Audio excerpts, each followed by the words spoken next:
What is going on, everybody? Welcome to another episode of the Bleep Bloop podcast. I am your host, Retro Lag. If this is your first time tuning in, well, make sure you subscribe on whatever podcast platform you're listening on, or like, or add to your favorites, whatever the case may be.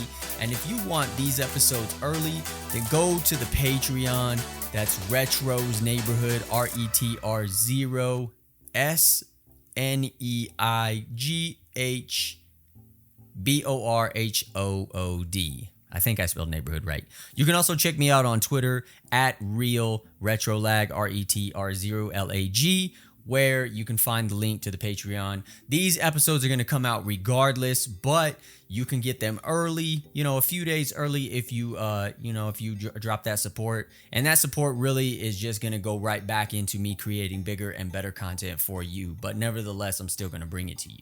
So, this episode of the Bleep Bloop podcast. Games I love to hate. Now, when I say that, or I should retitle it, games I love, but hate. There we go.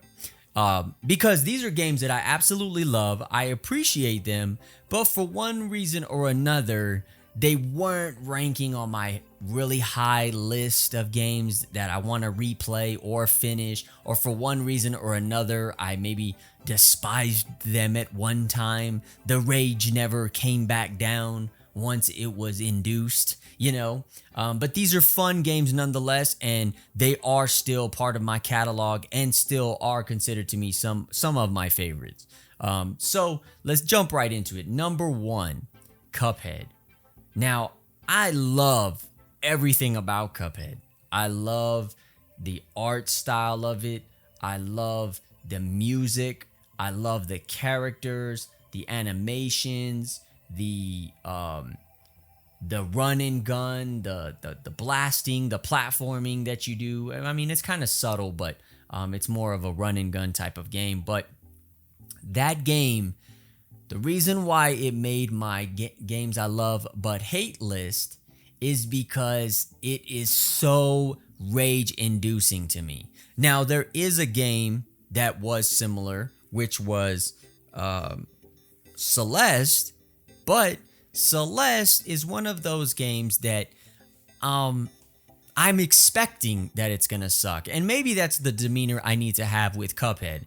Cuphead is one of those games that you are going to die a lot. It's almost like Dark Souls, right? Like, if you don't play Dark Souls, you're going to die a lot, and you're going to be like, this is too hard, I don't want to play it. And I'm not going to take that approach. I'm not going to say, oh, this game is so hard that I just can't play it. No, I am not going to say that.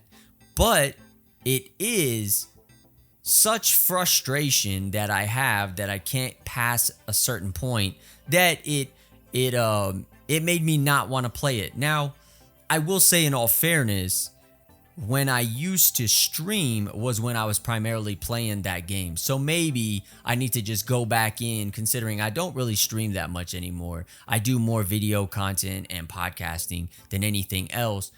To really get that enjoyment, because I love precision platformers. I love hack and slash games. I love bullet hell games. So, and I love games that really give you that challenge, and Cuphead really does. But that definitely is why it made this list.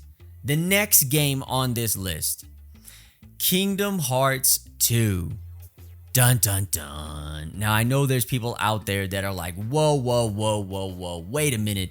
How can you say that you hate Kingdom Hearts? Did I say Kingdom Hearts 2? No, I meant Kingdom Hearts. The reason why I didn't like Kingdom Hearts, and I actually have been watching a playthrough of it, and it's making me remember what I did like about it. I love the story, right? I love the direction that it goes. When it actually first came out, there was a demo of it, and I actually played some of it, and I enjoyed it. I love the fact that there were these Disney characters that were going into this different dimension or universe and fighting these characters that were reminiscent of characters you would see like in the Final Fantasy era or realm, right? So But the thing I didn't like was the pacing initially of the game. Now, once you get started, once you get going, then it's really fun. You know, it starts to build up. You start to learn your abilities. You get more of the cast of characters. But initially, it took a while to get there, and I think that's what was frustrating to me. The way I always gauge it is if I'm playing a game and I find myself getting really tired from playing it, then it's losing my interest pretty fast. Now, in all fairness, any game that I mention always deserves another chance. So it is a game that is in my library that I'm not going to just get rid of. I will always keep my games, but I think I just need to dive back into it. But it is definitely a game that I love but hate. Outlast the original. Now, Outlast is a game that I can watch scary movies. I'm not afraid of the dark, but for whatever reason, I cannot play scary games like that. And when I say I can't, I don't know if there's just an overwhelming fear of the unknown or more of an anxiety of the unknown that causes me to not play it. But I've watched playthroughs of that game. I've watched speedruns of that game. And I've even watched speedruns of the other game I'm about to mention. And for whatever reason, it's different than when I play it. When I play it, I'm just, I don't know about this. I don't know. And I never finished it. Like, I remember I started playing it and I didn't even make it out of, and this really ain't a spoiler, it's just kind of in the beginning. I didn't even make it out of the psychiatric ward. I didn't even make it out of there. I was like, nope, I can't do this. I can't play this. And I stopped playing it. But that was the same thing for the next game on this list, which was Alien Isolation. And I'll even give an honorable mention with Resident Evil 7. It was the same thing. Like, for whatever reason, those games, and they're not like ultra scary or anything. It's just, I guess it's this overwhelming anxiety that I have that prevents me from wanting to finish it. So maybe I just need to dive into them. They are amazing games though. Like, I really love Alien Isolation because I love that whole universe. I love that lore. I listen to Alien audiobooks that are amazing. There's a 3-part series that is really, really good. So for those games, Alien Isolation, Outlast, for whatever reason, I just can't finish them. And that's why they're on my love but hate list. The next game. Now, GTA 5 is such an immersive, long-lasting experience. It's great. All the mechanics, all the abilities that you can do, the customization that you can do, and nowadays with the modding that you can do to it, the RP that people do, it's a great game. But what I hate is that I have yet to complete any Grand Theft Auto game. I have not once completed a Grand Theft Auto game. And I started playing them all the way back in Vice City. Like, Vice City was one of my favorite games. I think I got really close to finishing that one. I didn't finish it though. GTA San Andreas, didn't finish it. GTA 4, I don't even think I finished diving into that one. And then GTA 5, I don't even think I even scraped the surface of the story. So I think it's just because there's so much to do in those games. There's so many places to explore. There's so many side quests. I mean, you can literally just run around and shoot people and steal cars and jump off things and go explore and not ever do the missions, right?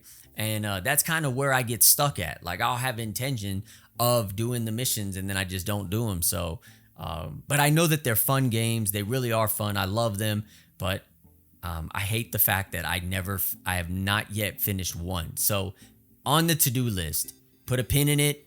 Make sure that you bomb the comments wherever you listen to this at. Hey, don't forget, got to complete a GTA game. All right, the next game. And I feel ashamed to even put this on this list because I love this game and I'm getting ready to do a deep dive into it. And that is No Man's Sky.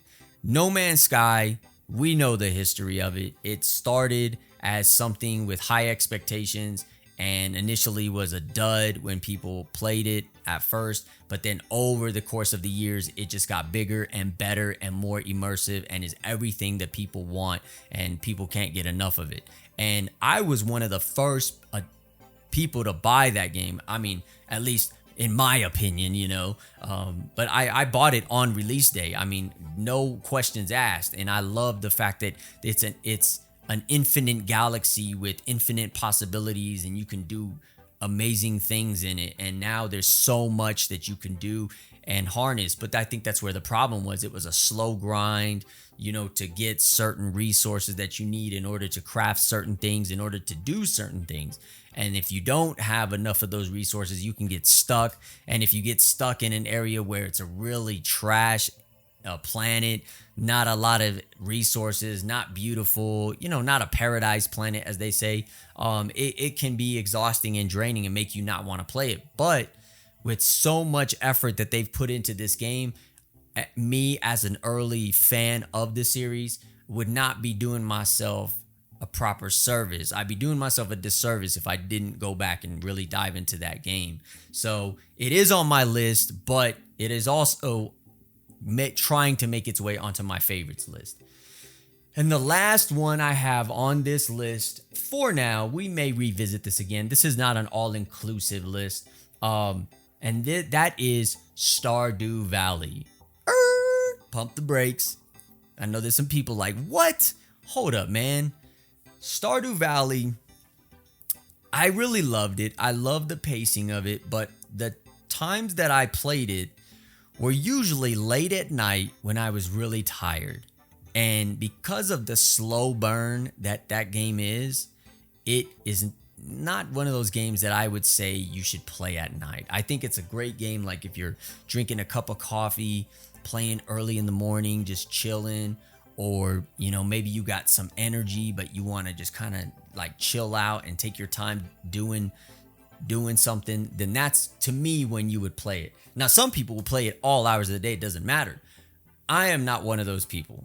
But it is a great game. I love what you can do in it.